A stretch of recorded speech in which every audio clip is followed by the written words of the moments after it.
Hello everyone! Remember when Cyberpunk 2077 came out back in 2020?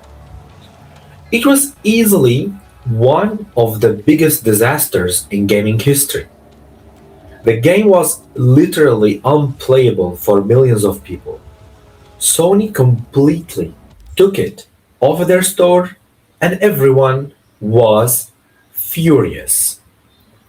It felt like the developers just took our money and ran away. But if you look at the game today, the reviews on Steam are mostly positive, and tons of people are still playing it. So, what actually changed? Did the developers actually fix the game, or are people just coping? Let's talk about what Cyberpunk looks like right now and if it's finally worth our time. If you haven't touched the game since launch, you'll notice a massive difference right away. They didn't just patch out the glitches, they basically rebuilt how the game plays. The biggest update was the 2.0 patch. They completely threw away the old, boring skill tree where you just got tiny percentage boosts to your damage.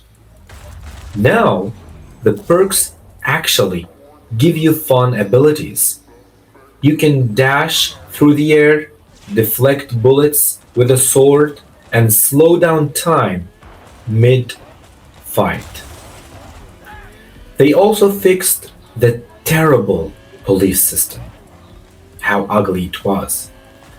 At launch, cops would literally teleport right behind you in a closed room.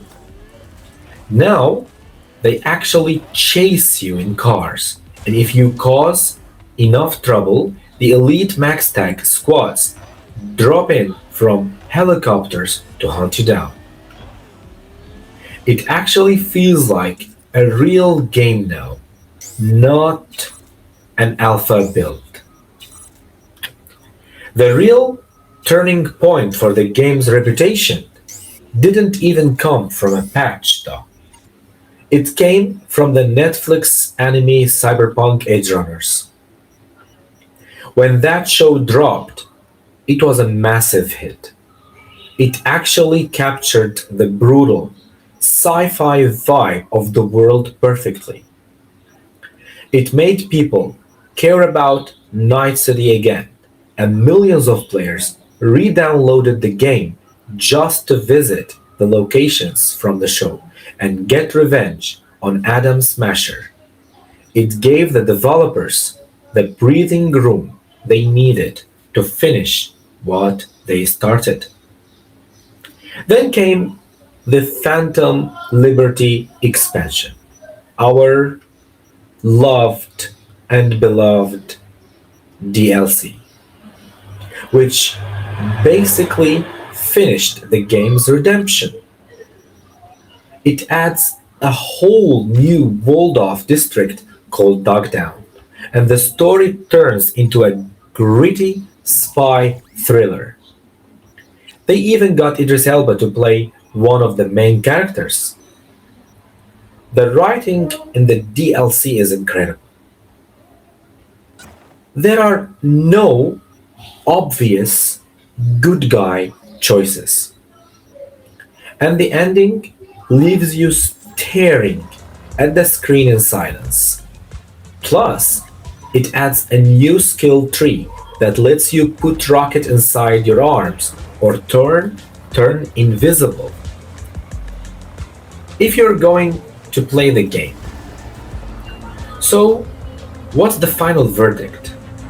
Is it perfect? No.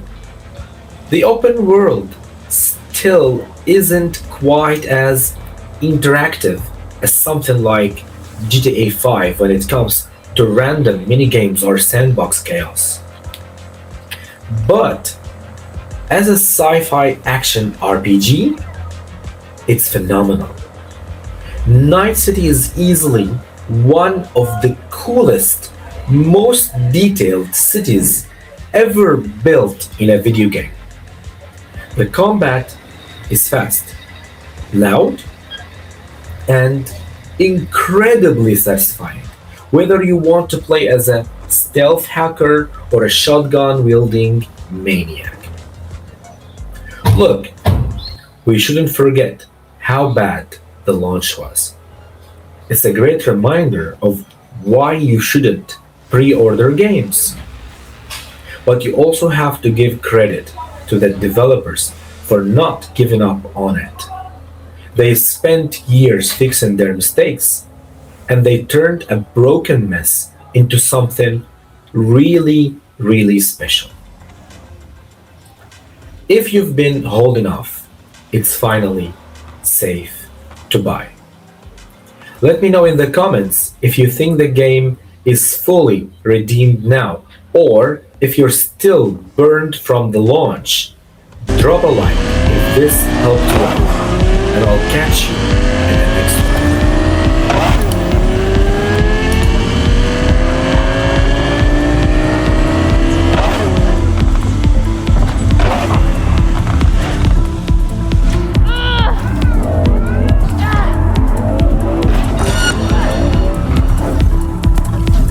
All nearby units, a new disturbance has been...